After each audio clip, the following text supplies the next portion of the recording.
Unbiblical daw ang rosary. Paano naman naging unbiblical? Lahat ng mga nirecite namin sa rosary galing ho sa Biblia. Like for example, yung sorrowful mystery, yun yung sorrowful life ni Jesus, yung andito pa siya sa lupa. Like for example, yung nire-recite namin yung first sorrowful mystery is the agony in the garden. So paano nagiging unbiblical yan? Lahat, yung agony in the garden nasa Bible yan.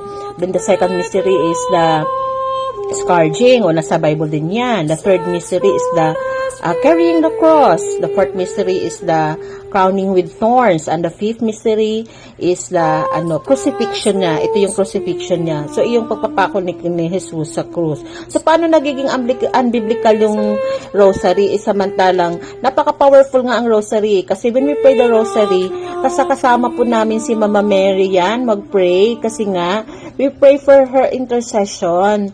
Alam niyo pa ba yun?